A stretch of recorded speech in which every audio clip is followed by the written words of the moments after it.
अब जो गाय की बलि वो देते हैं, तो बलि का मतलब क्या है? काट देना। अब जिस पशु को काट रहे हैं उसका करेंगे क्या? क्या उसको काटने के बाद दफना देंगे, जला देंगे? काटने के बाद उसका मांस खाएंगे। अब क्रिकेट मैच में भारत ना हारे पाकिस्तान से, इसलिए उन्होंने यज्ञ किए। लेकिन जब जब इन्होंने यज्ञ किए, जब जब भारत जो है क्रिकेट मैच हारा। तो ये जो जज साहब कह रहे हैं, न्यायमूर्ति जी, ये अकल से पैदल इंसान मुझे लगते हैं कि कोई भी व्यक्ति या कोई भी प्राणी, कोई भी जीव जो चीज ग्रहण कर रहा है उसी को कैसे निकाल सकता है। और यहाँ पर जो गाय के ऊपर जो बात कह रहे हैं वो भी उनकी अपनी बात नहीं है, वो भी उनकी धार्मिक परंपराओं, धार्मिक रूढ़ियों, धार्मिक धर्म ग्रंथों और धार्मिक मान्यताओं की बात कह रहे हैं। अपनी इनकी कोई बात नहीं है। इन्होंने अपना माइंड जो है पूरे जीवन में चलाया ही नहीं। अगर उसका खुलासा ये करेंगे तो इन्हें पता लगेगा कि वे जो घराने हैं जो विदेशों में गाय का मीट एक्सपोर्ट करते हैं वो हिंदुओं के हैं, और हिंदुओं में भी जो जातियां हैं यानी ब्राह्मण जाति के वो खुले हुए हैं।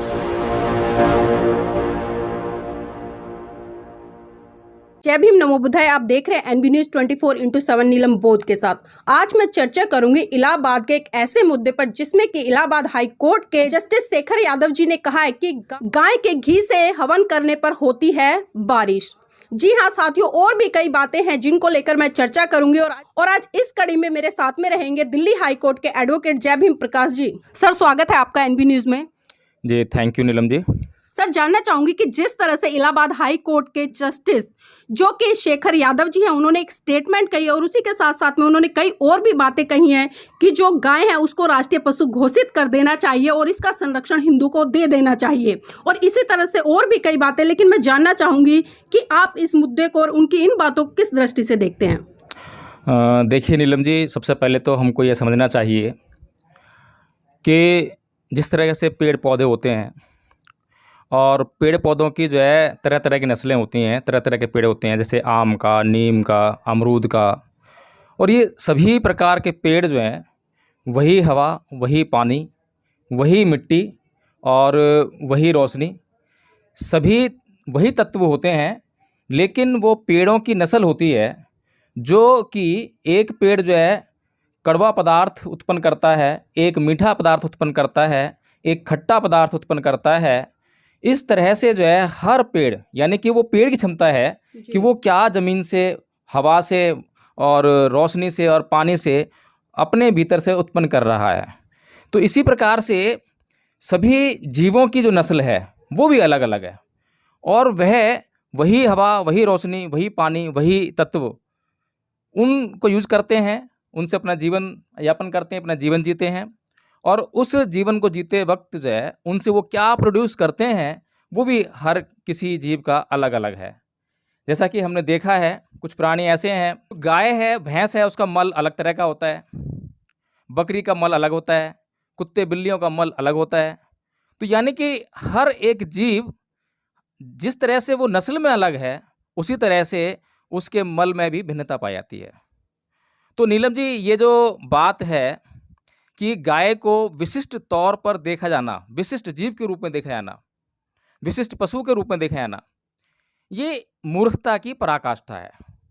और सबसे बड़ी बात तो यह है नीलम जी कि गाय को राष्ट्रीय पशु क्यों, या गाय को विशेष दर्जा क्यों, बाकी अन्य जीवों को क्यों नहीं? क्योंकि हर एक जीव का अपना अलग अलग जो है अस्तित्व है, अलग अलग नस्ल है, अलग अलग उसका जो है उत्पादन है। इसी तरीके से अगर रक्षा करनी है तो हमें प्राणी मात्र की रक्षा करनी चाहिए। जैसा कि बुद्ध का संदेश था कि हमें प्राणी मात्र की रक्षा करनी चाहिए। जहाँ हमें बिल्कुल भी आवश्यक नहीं है किसी की हत्या करना, वहाँ हमें हत्या करने से वंचित रहना चाहिए। जहाँ हिंसा की जरूरत ही नहीं वहाँ हिंसा करनी नहीं चाहिए। तो इस तरह से केवल गाय का मामला नहीं है। अब ये जो जस्टिस शेखर यादव जी हैं, इनका कहने का मतलब यह है कि भाई गाय को तो छोड़ दो, उसको मत मारो, बाकी आप जो है दुनिया के कितने भी जीव हैं, जो भी जीव है आप उसकी हत्या कर सकते हो, उसके लिए अलाउ कर रहे हैं, जो कि अपने आप में एक घिनौना पाप है। किसी भी सत्व जीव के प्रति एक घिनौना पाप है। आप ये कैसे कह सकते हैं कि गाय की रक्षा करो, बाकी जीवों को छोड़ दो? और दूसरी बात यह है कि शेखर यादव जी, आपने ये जो स्टेटमेंट दी है, मैंने पढ़ा वो किसी के ऊपर जो है बेल किसी ने अप्लाई की है, और उस बेल को रिजेक्ट किया है इन्होंने। और रिजेक्ट करते वक्त जो है अपना स्टेटमेंट उसमें लिखा है ये जो है कि गाय को जो है राष्ट्रीय पशु घोषित कर देना चाहिए। राष्ट्रीय ये गाय जो है मतलब वैज्ञानिक महत्व का पशु है, पता नहीं क्या क्या उसमें लगा लगा के बोल रहे हैं। समझ से बाहर बात यह है कि क्या जस्टिस शेखर यादव जी ने इस बात की तहकीकात की कि इस देश में सबसे ज़्यादा गौकशी कौन कर रहा है, सबसे बड़े जो एक्सपोर्ट बिजनेस जो हैं, एक्सपोर्ट घराने जो हैं वो किसके हैं? क्या उन्होंने उस पर बैन लगाने की बात कही? क्या सरकार को अपना ये रिकमेंडेशन दिया है कि उस पर बैन लगाया जाए? अगर उसका खुलासा ये करेंगे तो इन्हें पता लगेगा कि वे जो घराने हैं जो विदेशों में गाय का मीट एक्सपोर्ट करते हैं वो हिंदुओं के हैं, और हिंदुओं में भी जो जातियां हैं यानी ब्राह्मण जाति के वो खुले हुए हैं एक्सपोर्ट बिजनेस जो है। तो सबसे पहले जो है इनको उस पर रोकथाम लगानी चाहिए, उसके बाद आगे की बात कहनी चाहिए। वकील साहब, इन्होंने एक स्टेटमेंट और दिया, उसमें बिल्कुल साफ साफ कहा है कि जो गौ संरक्षण है वो हिंदुओं को देना चाहिए। इससे क्या तात्पर्य है? क्या सिर्फ खाली इस देश में हिंदू की रक्षा कर पाएंगे? देखिए नीलम जी, ये जो न्यायाधीश न्यायमूर्ति शेखर यादव जी हैं ये अकल से पैदल इंसान है, मैं साफ कह रहा हूँ। अगर मेरी बात बुरी लगती हो और इनके पास कुछ पावर हो तो मेरे खिलाफ जो मुकदमा दायर कर सकते हैं। मैं डरता नहीं हूँ, मैं भी एडवोकेट हूँ और संविधान के तहत मैं भी अधिकार रखता हूँ, क्योंकि तथागत बुद्ध ने कहा है कि सब संखारा अनिच्यति यदा पय्या ही पश्यति। बुद्ध ने प्रज्ञा की बात कही है, और अक्सर कहा भी जाता है कि प्रज्ञा का मतलब ये जो ज्ञान लेकर जो न्यायमूर्ति बने ना, जो इलाहाबाद हाई कोर्ट के जस्टिस बने हैं, ये ज्ञान जो है प्रज्ञा नहीं है। ये ज्ञान वो ज्ञान है जो दूसरों के द्वारा किताबों में लिखा गया और इन्होंने वह ज्ञान पढ़ लिया, और इन्होंने वह ज्ञान पढ़कर एग्ज़ाम पास कर लिया, और उस एग्ज़ाम को पास करने के बाद ये नौकरी पर आ गए। तो ये प्रज्ञा नहीं है। प्रज्ञा होता है स्वयं का ज्ञान, भीतर से निकला हुआ ज्ञान। अत्तदीपो भव, जो व्यक्ति स्वयं से प्रकाशित हो जाता है, जो व्यक्ति स्वयं से ज्ञान निकालता है, अपनी बात कहता है, उसे कहते हैं प्रज्ञावान। लेकिन ये न्यायमूर्ति जी जो भी बात कह रहे हैं, चाहे वे अपने न्यायालय में बैठकर जब निर्णय देते हैं तब कोई बात कहते हैं, तब भी उनकी बात अपनी नहीं होती है, और यहाँ पर जो गाय के ऊपर जो बात कह रहे हैं वो भी उनकी अपनी बात नहीं है, वो भी उनकी धार्मिक परंपराओं, धार्मिक रूढ़ियों, धार्मिक धर्म ग्रंथों और धार्मिक मान्यताओं की बात कह रहे हैं। अपनी इनकी कोई बात नहीं है। इन्होंने अपना माइंड जो है पूरे जीवन में चलाया ही नहीं है, प्रज्ञाहीन व्यक्ति हैं। वकील साहब, इसी के साथ साथ में इन्होंने ये भी कहा है कि पूरे देश में ही नहीं बल्कि पूरे विश्व में गाय एकमात्र ऐसा जानवर है जो ऑक्सीजन देता भी है और ऑक्सीजन छोड़ता भी है। तो इस पर क्या कहना है? नीलम जी, जैसा कि मैंने भी बताया कि सब संखारा अनिच्यति बुद्ध ने कहा है, और बुद्ध ने जो भी कहा है उसको स्वयं के अनुभव से देखा है। देख कर जिसको जान लिया है उसको ही कहा है, और जितना देखा उतना ही कहा है। बुद्ध ने कहा कि सभी संस्कार अनित्य हैं, सभी संस्कारों में परिवर्तन होता है, ऐसा कोई तत्व नहीं है जिसमें परिवर्तन ना होता हो। अब तक वैज्ञानिक भी एटम पर जाकर रुक गए थे। कुछ समय पहले तक वैज्ञानिक एटम को किसी भी पदार्थ का सूक्ष्मतम रूप मानते थे, लेकिन जब वैज्ञानिकों ने एटम पर हथौड़े चलाना शुरू करा तो उनको पता लगा कि एटम को भी तोड़ा जा सकता है, जो कि इलेक्ट्रॉन, प्रोटॉन और न्यूट्रॉन में टूटा। तो वहाँ जब एटम तक बात थी तो बुद्ध का ये कथन कि सब संखारा अनिच्यति ये कुछ गलत सा साबित नजर आता था। लेकिन जैसे ही एटम पर हथौड़े चले और वो भी विखंडित हो गया, तो उसके बाद बुद्ध का यह सिद्धांत 2500 साल बाद पुनः स्थापित हो गया और साबित हो गया। तो ये जो जज साहब कह रहे हैं, न्यायमूर्ति जी, ये अकल से पैदल इंसान मुझे लगते हैं कि कोई भी व्यक्ति या कोई भी प्राणी, कोई भी जीव जो चीज़ ग्रहण कर रहा है उसी को कैसे निकाल सकता है। क्या गाय जब खाना खाती है तो वो गोबर करती है, या जो खाना खाती है उसी को निकालती है? अगर वो खाना खाती है और उसके बदले वो गोबर निकालती है मल के रूप में, तो ऐसा कैसे हो सकता है कि वो ऑक्सीजन तो ग्रहण करे लेकिन ऑक्सीजन ही वापस कर दे? इसका मतलब तो यह हुआ कि ऑक्सीजन ग्रहण कर रही है तो उसने ऑक्सीजन का प्रयोग ही नहीं किया है, और अगर ऑक्सीजन को कोई भी व्यक्ति कंज्यूम करेगा तो ऑक्सीजन वापस नहीं दे सकता। इस संसार में कभी भी किसी भी जीव ने कभी भी कोई भी तत्व ग्रहण किया हो, उसको कंज्यूम किया हो, तो वैसे का वैसा वापस नहीं आ सकता। और नीलम जी, सबसे बढ़कर बात तो ये है कि अभी कोरोना का काल चल ही रहा है, अभी ख़त्म नहीं हुआ है, क्योंकि सरकार की जब मर्ज़ी आती है, जब भी पहली लहर आती है, जब मर्ज़ी होती है तो दूसरी लहर आती है, और जब मर्ज़ी होगी तो तीसरी लहर भी आएगी। तो कोरोना में सबसे बड़ी जो समस्या देखी वो ऑक्सीजन की देखी। तो जब न्यायमूर्ति जी को इतना बड़ा ज्ञान था कि गाय जो है ऑक्सीजन को नष्ट नहीं करती है, कंज्यूम नहीं करती है, वो ऑक्सीजन लेती तो है और ऑक्सीजन ही वापस कर देती है, ऑक्सीजन के बदले कार्बन डाइऑक्साइड नहीं कर छोड़ती है। तो इन्होंने सरकार को ये सलाह क्यों नहीं दी कि सभी हॉस्पिटल्स में एक गौशाला बनवा दी जाए। अगर वहाँ पर ऐसी बात जो कह रहे हैं ये, तो गौशाला अगर बन गई होती वहाँ पर, तो जो सिलेंडर्स में जो ऑक्सीजन की कमी हमने देखी कि सिलेंडर्स खाली पड़े हुए, ऑक्सीजन की कमी है, ऑक्सीजन नहीं है, लोग मारे मारे फिर रहे हैं, सिलेंडर को अपने कंधों पर उठा लेकर दूर दूर तक जाके गैस भरवा के ला रहे हैं उसमें जो है, तो शायद इतना कष्ट लोगों को ना उठाना पड़ता। लेकिन ये मूर्खता की पराकाष्ठा है। इनको सिर्फ और सिर्फ इस देश में धर्मांधता को बढ़ावा देना है, और धर्मांधता को बढ़ावा देकर इस देश के लोगों को लगातार मूर्ख बनाए रखना है, जिसके कारण यह उन लोगों के वोट पर अपनी राजनीति कर सकें और सत्ता में बने रह सकें। सर, इसी के साथ साथ में जो चीफ जस्टिस यादव जी हैं, उन्होंने ये भी कहा है कि जो गाय हैं उसको खासकर जो वेदों में, महाभारत में बहुत ही महत्वपूर्ण तरीके से दिखाया गया है और इसको भारत की संस्कृति से भी जोड़ा गया है। तो इसको किस तरह से देखते हैं कि क्या खाली सिर्फ गाय ही भारत की संस्कृति है, और जितने भी ये वेद पुराण रहे हैं, क्या इनमें ही गाय का महत्व स्थापित किया गया है? देखिए नीलम जी, चाहे वो महाभारत हो चाहे रामायण हो, और मैं तो यहाँ तक कहूँगा कि ये जो शेखर यादव जी हैं, इन्होंने शायद ही ये ग्रंथ पढ़े हों। अगर इन्होंने ये ग्रंथ पढ़े होते तो ऐसी बकवास ये ना करते, क्योंकि हमने इन्हीं ग्रंथों में पढ़ा है कि यज्ञ हुआ करते थे। जो इन यज्ञों की ये बात कर रहे हैं, तो वो जो यज्ञ होते थे, तो यज्ञ जो है या बिना बलि के यज्ञ संपन्न ही नहीं होते थे। सर्वश्रेष्ठ बलि मनुष्य की मानी जाती थी। ये जो मैं कह रहा हूँ, ये मैं अपने से नहीं कह रहा हूँ, ये मैं उसी ज्ञान से कह रहा हूँ जैसा ज्ञान इनके पास है।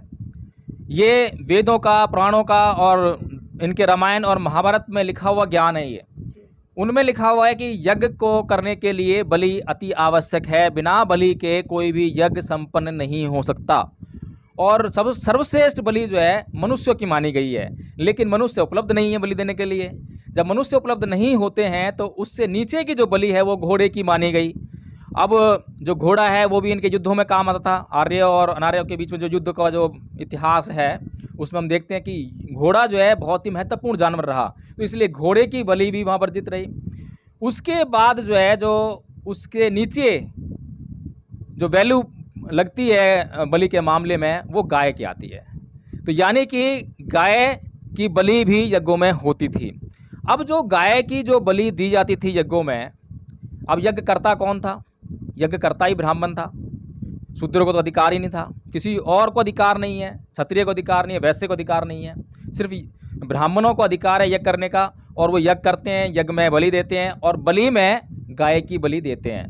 अब जो गाय की बलि वो देते हैं, तो बलि का मतलब क्या है? काट देना। अब जिस पशु को काट रहे हैं उसका करेंगे क्या? क्या उसको काटने के बाद दफना देंगे, जला देंगे? काटने के बाद उसका मांस खाएंगे। ये इनके धार्मिक धर्म ग्रंथों में ही लिखा हुआ है, ये अपने से नहीं बोल रहा मैं। नहीं तो आप मनुस्मृति उठा के देखिए ना, ये इतना चिल्लाते हैं कि ब्राह्मण जो है मांस भक्षण नहीं करता, मांस भक्षण नहीं करता। मनुस्मृति कहती है कि किस प्रकार से मांस को खाया जाना चाहिए, किस प्रकार से उसको मंत्र या उसको पूजा करके शुद्ध किया जा सकता है। तो वो साफ साफ मनुस्मृति कह रही है कि मांस का भक्षण करना चाहिए, और ये कहते हैं कि मांस भक्षण करने वाला नीच है, अधम प्राणी है। तो इस तरह से नीलम जी ये बेतुकी बातें हैं इनकी, और इन बातों में कोई दम नहीं है। सर, मैं ये भी जानना चाहूँगी, क्योंकि जिस तरह से इनकी जो हेडिंग छपी अखबारों में कि गाय के घी से अगर हम हवन करते हैं तो जहाँ बारिश नहीं होती है वहाँ बारिश हो जाती है। तो अभी हमने पिछले साल देखा कि सूखे की चपेट में बहुत सारे राज्य आए, और जहाँ पर लोगों ने त्राहिमाम करते हुए अपनी जान से हाथ भी धोए। तो क्या वहाँ पर इन जैसे जो ज्ञानी लोग बनते हैं, इनको जाकर सलाह नहीं देनी चाहिए कि आप यहाँ पर गाय के घी से हवन करा ले, यहाँ पर वर्षा हो जाएगी, ताकि बहुत सारे लोग जिनका जीवन जाता है उनको बचाया जा सके? देखिए, इनके हवनों ने, इनके यज्ञों ने पता नहीं कितने आज तक अनगिनत प्राणियों की जान ले ली। आज तक किसी भी प्राणी की जान इन्होंने अभन और यज्ञ के द्वारा बचाई हो, ये आज तक कहीं भी किसी स्रोत में मिलता नहीं है। झूठ भले ही लिखा गया हो, लेकिन सत्य का कहीं पर भी नामो निशान नहीं है। आज देखिए इस बार जो है बारिश बहुत ज़्यादा हो रही है, तो कहीं आपने पढ़ा कि पूरे देश में यज्ञ हुए हैं और उसमें गाय का घी का प्रयोग किया गया है, जिसके कारण आज इतनी वर्षा हो रही है। कहीं आपने टीवी में अखबार में कहीं पढ़ा। अब पीछे जो है बारिश नहीं हो रही थी, तो कहीं आपने ये पढ़ा कि वहाँ पर जो है यज्ञ करा और बारिश हो गई। कहीं किसी टीवी में देखा कि यज्ञ करा और बारिश हो गई। ऐसा ना पढ़ा ना देखा, लेकिन ये जो बोल रहे हैं बेतुकी बातें बोल रहे हैं। लेकिन हमने एक बात और देखी नीलम जी, कि जब जब भारत और पाकिस्तान का क्रिकेट मैच हुआ है, तो भारत के लोगों को किसी भी हाल में पाकिस्तान से क्रिकेट मैच हारना मंजूर नहीं था। अब क्रिकेट मैच में भारत ना हारे पाकिस्तान से, इसलिए उन्होंने यज्ञ किए।